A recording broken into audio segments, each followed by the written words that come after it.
Good morning. Today, I want to talk about two simple rules for lipedema. I like to keep things really simple. In fact, my first website before I had thyroid school was called Make Healthy Simple. So I always like to break things down to just the simplest overview so that we can get our head around it. The two simple rules for lipedema are this: one, keeping inflammation down, and two, keep your hormones stable. That is it. That is the overriding rules for everything to do. Everything else falls under those two categories when it comes to all the things that we need to do to keep our lipedema from progressing or from returning if you've had surgery, that kind of thing. So I want to break them down because you can't hear these things enough. Okay, so I'm going to break them down again, even though we've covered them on other videos. We're going to talk about them again and again and again so that eventually little things click in. And this is the way I look at my life as an overarching overall. What do I need to do? I need to keep my inflammation down and I need to keep my hormones level. That is it. Let's get into hormones first. Okay, one of the biggest problems in our life today is cortisol. So when cortisol's out of control, lipedema will get out of control. What causes cortisol? Stress. It's very simple. Physical stress, mental stress, emotional stress. We bandy this word stress around. People say you need to work on your stress levels, and we go, yeah. And we don't. This cortisol assault on our body is causing problems, and it compounds on itself because we're stressed. Then we become stressed about what we're stressed about, and then we become stressed that stress is causing us ill health. And it just gets worse and worse. The only way of stopping it is to literally draw a line in the sand and make a change by sitting down and learning some kind of modality of meditation or deep breathing. I know they all sound like, oh, what's that going to do? My whole world is falling apart. Honestly, they make a difference. Whenever I get to that point where I feel completely overwhelmed, I do a kinesiology balance on myself. That's why I learned that particular modality, so I could do it on myself. And I put it off and I put it off. And when I finally make the time, because it's about making the time, we all say we've got no time to meditate, we've got no time for this, that, and the other. When I finally make the time to actually give myself a balance, the difference is night and day. I come out the other side and go, oh, why didn't I do that 3 weeks ago? Now I can think clearly. Now I can figure out my next way forward. But that's what we do as humans. We put these things off that might actually potentially help us. So cortisol is probably, I would say, the biggest problem in our bodies today when it comes to our hormones being off kilter. Okay, the next one is our pancreas that's producing insulin, which is our fat storing hormone. And what is the cause of this? Sugar in everything. And we all have sweet tooth because our life isn't sweet enough because we're overwhelmed because we're not doing the meditation. It's this cycle, right? So we have this insulin out of control in our body, which is storing fat and driving lipedema to make it even worse. I can't tell you how to give up sugar. There are many ways. You've just got to keep trying. Don't give up. Just keep finding another way. Tried hypnotherapy, didn't work. That's okay. Try something else. Try kinesiology. Hit me up for an appointment. Have a session, see what you think. That doesn't work, okay, carnivore diet. Carnivore diet has no sugar, including fruit sugars, because sometimes when we're trying to give up sugar and we can't, it's because we are still having some form of sugar, and that sugar keeps us addicted. It's like an age-old thing from caveman days where we were designed to seek out the sweetness because there wasn't much around. Seeing like a fruit on a tree was really unusual. So we're actually wired to find those things, but now it's everywhere. Now we can have it whenever we like. So that's where it becomes problematic for us, okay, when it comes to the sugar. But you've got to keep finding ways for yourself to not be hooked on that sugar. For me, staying carnivore most of the time, that helps. That helps me. I will put veggies in. I will have the odd blueberry, but I know if I do that kind of thing more than a couple of days in a row, I'm back to, oh, well, I just may as well have this and I may as well have that. It's just, I'm okay as a one-off, but more than that, I'm not. And that's what you've got to learn about yourself when it comes to sugar. Are you an abstainer? Are you a moderator? Where are you at in your journey when it comes to sugar? Okay, another thing that I'm very familiar with, thyroid hormones that run our metabolism. I have had thyroid disease since I was 21 years old, which was brought about by severe stress. See how that was number one? It's still number one. Had I not gone through the stress that I went through, however, I was also having things that can cause problems with the thyroid, like diet sodas. I was drinking a lot of them. And if you don't know this already about diet anythings, then many of those artificial sweeteners can kill your thyroid. And it did for me, but the stress was the final nail in the coffin for me back then. That was when I put on a bunch of weight. So my theory is always, now that I'm learning about lipedema, not for a second am I suggesting I understand everything about lipedema, but from what I've learned now so far, it explains the women that get thyroid disease, put on 50 kilos, 110 pounds like I did in a year, but could never lose it because my thyroid was out of control. And hormones that are out of control drive lipedema to be worse.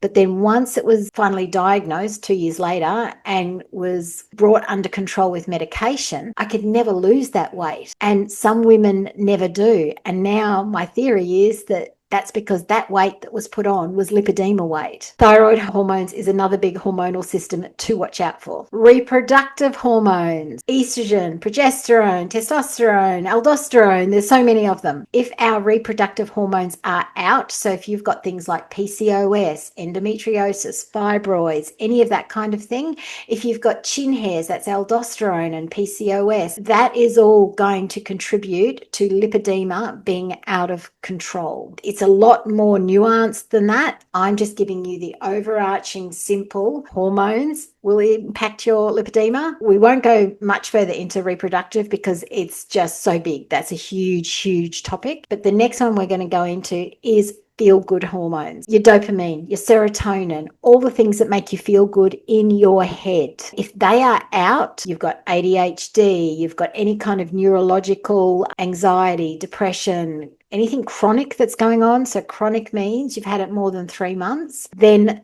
those are hormones. They're out of control. They are going to drive lipedema. How many people have you met? You might be one of them that have gotten depression, anxiety, and stacked on a lot of weight. It's not the depression and the anxiety, it's that you potentially have lipedema and that is driving the growth of the lipedema fat. That's an overview, a very basic overview. Anywhere that you've got hormonal issues that are not playing the appropriate game that they are meant to in our body, they have the potential to drive lipedema and make it worse. So the times in our life that lipedema usually shows up, puberty, high hormones, pregnancy, high hormones, and menopause. Hormones are tanking and rising and doing all kinds of weird stuff. Hormones, doesn't matter what shape they're in. If you've got diabetes, that's hormonal. If you've got thyroid issues, that's hormonal. So you've got to connect the dots and go, right, not, oh, what can I do for my lipedema? What can I do to straighten out my hormones? That is the game. That is the jigsaw puzzle and foundation to getting it right. Let's go back to the hormones. How do we straighten those first? How do we quit the sugar? How do we do all the things that we need to do to keep those hormones in what's called homeostasis in science, which means on an even keel? That's what we have to do for our hormones. Let's look at inflammation and how that drives lipedema. For many years, I taught on thyroid school that thyroid disease is an inflammatory disease. It's both causes inflammation and is made worse by inflammation. I only recently found out, like in the last year or so, that lipedema is exactly the same. It both causes inflammation and is made worse by inflammation. So I've got these two major issues that are causing problems. But I suspect it's the thyroid disease that caused the lipedema to suddenly appear and get out of control. So for my lipedema to stay under control, I need to keep my thyroid really balanced. So that means inflammation has to be front and center of my day-to-day life. What causes inflammation? Okay, let's start with the basics. Pathogens, viruses, colds, flus, COVID, anything like that that's not normal, an infection or whatever, that will cause inflammation in the body. Normal, right? And it comes and it goes usually, that kind of inflammation. It comes because we need it to fight off the bacteria, the pathogen, the virus, whatever it is. And then once it's done its job, it goes back into homeostasis. If it becomes chronic, so the people that have ended up with long COVID and that sort of thing, or just an issue that goes on like chronic fatigue syndrome, or some of the viruses like Ross River virus, those sorts of things, dengue fever that last a long time, that's when then it can really continue to cause inflammation in the body and get out of control. Traumas can cause inflammation in the body. You bang your arm, you hit your head, you fall off something. Naturally, inflammation comes to that area of that you've caused trauma to help you. Once again, just about every system in our body, whether it's hormonal or inflammatory, is actually there to help us, but it gets out of control because our life is kind of out of control. It's a really good analogy. We live a life that's out of control now, and so therefore the responses are also out of control. So we kind of need to calm everything down, right? Calm the farm, as people say in Australia. So that also includes chemicals and radiation and environmental toxins like mold exposure, that kind of thing. That will all cause inflammation, and often hidden inflammation that you don't even know, like a low-grade inflammation that just keeps going on, that causes us to be unwell and drives our lipedema, but we don't know it's happening. You know, hidden mold, that's like one of the biggest things on the planet now. If you sort of go behind the scenes of what people are talking about with health, it's really important that if you've got low-grade inflammation going on, that you really do a dig around your house to see what environmental toxins may be causing you problems. Are you drinking out of a coffee machine that's full of mold? I say that because my coffee machine's actually on its last leg and I have to replace the water pretty much every day. I put distilled water in it so it's clean, there is nothing in it. But every now and again, when I smell the receptacle that water's sitting in, I'm like, I am sure I can get this faint smell of mold. Am I going to throw out all my coffee pods? No, because I feel pretty good at this point. I always come back to, yeah, but how do you feel? Are you struggling right now? Do you feel sick? Can you not get out of bed? Have you got headaches every day? You know, if I had any of that going on, you can bet your bottom dollar that I would be giving those coffee pods away and I'd be throwing out that coffee machine. You've got to kind of work with where you're at. But because where I'm at, I feel quite good, nothing's going wrong, I don't have headaches, all the things, then I'm going to finish the coffee pods that I've got, then I'm going to throw the machine away. But you just don't know where mold and toxins and dust and all this sort of thing is hiding in your environment, causing inflammation continuously every day and every night that you're in that home. Even where you work, that could be a potential. If you are fine at home and you're getting headaches at work and you're thinking, oh, it's just old Jim next door sorry to any gyms out there, it's just the name that popped into my head. The gym next door is, gives me the shits, and that's why, I get a headache every day. Or old Mary over there, sorry, Mary's, wears a perfume I don't like. That can be an issue as well. People around you that have got perfumes that your body has an inflammatory response to. So you absolutely, I talk about this just about every second video, I reckon, is if you don't know you, then you can't spot these things. And then you're forever at the mercy of listening or hoping that your doctor, your naturopath, whoever you're working with is going to just solve your problems for you.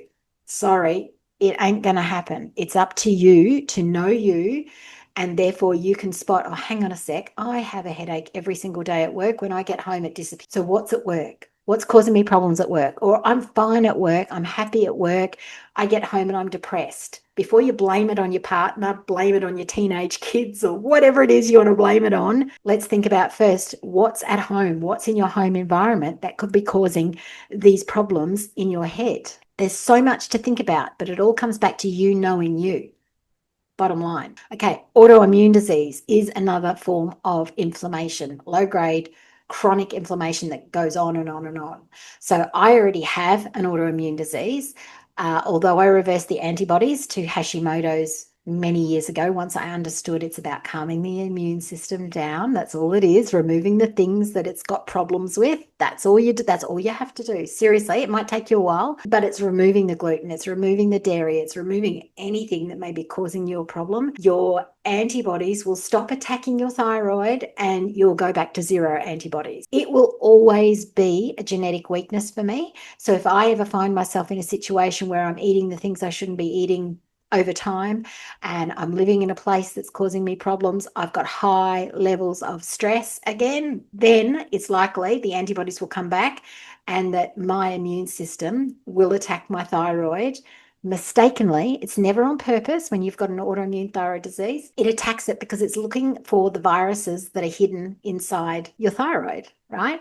Viruses love, particularly Epstein-Barr, it hides in your thyroid. So what happens with viruses is when you get to a point where you're really run down, you're really stressed, you're really overwhelmed, the virus goes, oh, now's my turn. Now's my chance. Out it comes. So then your immune system goes, oh, no, we're not having that, and attacks, but thyroid tissue gets taken out as collateral damage. See? So it's never about the thyroid or the immune system. It's what it's tracking down. It's what it's attacking inside there. Autoimmune disease of any kind, and there is so many. Diabetes is an autoimmune disease. Okay, rheumatoid arthritis. There's just so many. So make sure you know whatever issues you've got, are they autoimmune diseases? Because if they are, that means something is being attacked. Some organ is being attacked inside your body by your immune system, causing inflammation, low grade, chronically, over time, always. Okay, that has to be addressed. Okay, I touched on this one before, and that is environmental toxins like dust mites and mold and chemicals that you use around your house. Some people can use every chemical under the sun and it doesn't seem to bother them, doesn't cause them inflammation. Other people are so sensitive. So you need to look around your house. What things are you using, not cleaning? You know, this town here that I live in right now is so dusty, right? It's a mining town. The dust is insane. You can wipe the dust off the windowsills and you can look at it and go, oh, nobody's cleaned this windowsill for 6 months and it will have been a week ago, is how bad it is. So if you've got a dust mite allergy, then that's going to be majorly problematic for your inflammation levels. So before you look at your food and all these sorts of things, make sure there's not just these really easy, simple environmental issues that are the base of your problem. Smoking. You may not be a smoker, but if you live with a smoker or you work with smokers, that also can be an environmental trigger or toxin for your body. And that could be you go to work and you drive in a car to the workplace or to wherever you're going with work people that have got smoke on their clothes. That might be enough to give you a headache. Okay, again, taking notes of everything about your life is in your best interest. We all think it's like, oh, I'm not doing that. It's your best interest and your best way forward of knowing how to get yourself well and feel great and feel amazing and get rid of that inflammation and therefore stop lipedema progression by knowing yourself. I'll say it again and again and again. Sorry, but I will. Finally, we have lifestyle. We have diet. Are you eating foods that you have a low-grade intolerance to? Carnivore diet is an extremely great diet to start as an elimination diet. Talked about this before as well. So not many people actually have an allergic reaction or an intolerance to meat. Okay, dairy, yes. Eggs, often, but meat and chicken, generally not. So if you are finding that you are allergic to everything under the sun, start with an elimination diet as a carnivore diet. Once you've had 3 or 4 weeks of feeling like you're not being triggered by anything, then you introduce one thing at a time, like you would a baby learning to eat, to see how it affects you. It's just the easiest, simplest way of removing the dietary things that may be causing inflammation to you. There are basic ones that cause inflammation to everybody on the planet. Gluten is one of those things. It causes us to release an enzyme called zonulin, which is inflammatory to the human body. Doesn't matter who you are. Doesn't matter whether you feel great after gluten or you don't feel great after gluten. This response happens for everybody. If you've already got a body that is inflammatory, then it's got to be a no. And let me tell you, going off it for 2 weeks is not enough. You have to go off gluten for 6 months, purely, cleanly, not even using the same toaster as your husband or kids or what, and the same butter packet that might have a crumb, because one crumb will set off an inflammatory cascade in your body again and take 6 months to get out. That's how easy it is to set off inflammation in our body these days, in these times. Because we've been bombarded by all the chemicals, the preservatives, the seed oils that were designed for machine engines that we're consuming every day. All right. So it's just had this compounding effect on us. And so any of us with any kind of inflammatory problem, it's everywhere you look. Diet and lifestyle is so problematic, and it's probably the biggest way to change our outcomes moving forward. Exercise, movement, move any way you can, even if it is, if you're immobile and it's just hobbling around the house, do it 10 times a day, right? Because sitting is inflammatory to our body. So it's not about, oh, but I can't walk 5 kilometers, Kylie, like you do every day. There was a point, and I'm going to say 3 years ago, because remember I had a double knee replacement, if you've been around a while, that I was lucky to walk 2 kilometers. And I was just saying to my husband yesterday, wow, it's really good. Now we're up to 6 kilometers, where we kind of think, oh, shall we go over there so we can just push a bit extra out of it? It's again, a compounding effect. So walk around the house once every hour. If you can do that easily, walk around the house twice every hour. Whatever it is you need to do to keep moving and stop sitting will help the inflammation. Because remember, food and how we move during the day are the biggest parts of our life. Yes, environmental toxins would be next to that, because especially if you're sitting in a house that's got some kind of toxin in it and you're breathing it in every day, those 3 things can move the dial with your health so quickly. Okay, so that's what we need to look at. Obesity. Lipedema fat attracts normal fat, apparently. I need to get Dr. Leslyn Keith on and really pick her brains about that. So obesity causes inflammation. And there's not too many people out there with lipedema who hasn't suffered. There might be the stage 1 people for sure, but anyone that got stage 2 and above, I'm willing to bet there's obesity involved as well. So major inflammation. And let's end on poor sleep. Like, if we're not sleeping well, we don't stand a chance of helping to reduce the inflammation while we're sleeping. Because when we're sleeping, we're healing.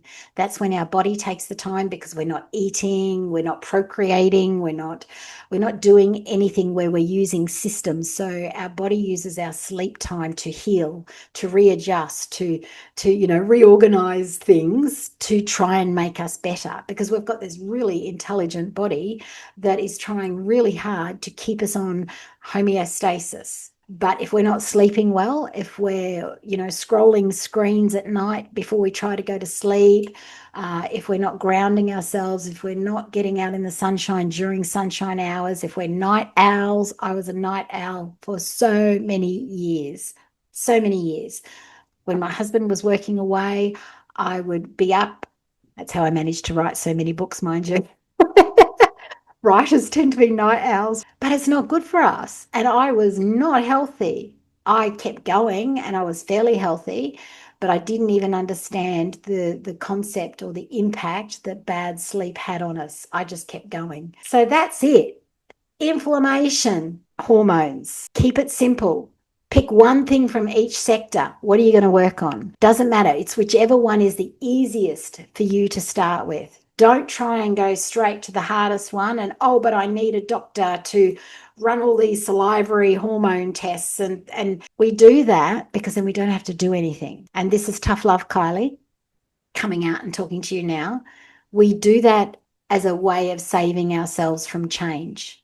That is normal, because we don't have the pathways in our brain to support the happiness levels of fixing ourselves, because we've been unwell for so long. So the easiest thing, the baby step, what's the quickest, easiest thing of all those things we've talked about that you can do today, that you don't have to go and buy something for, you don't have to make an appointment for, but you can just start. That's the one you start with. That's the one you choose. And then once you've got that one under control, you pick another one. But bottom line, inflammation, hormones. Okay, that's what we're working with. So if you want to work with me on these, I've got a link below. I have individual appointments that you can book with me. I've got all kinds of time zones. I'm pretty sure I've covered in there. I am a naturopath, a clinical nutritionist, a herbalist, and a kinesiologist, and I've gone through this journey. So if you want to work with me, hit me up. I'd be really, really happy to help you with your journey too.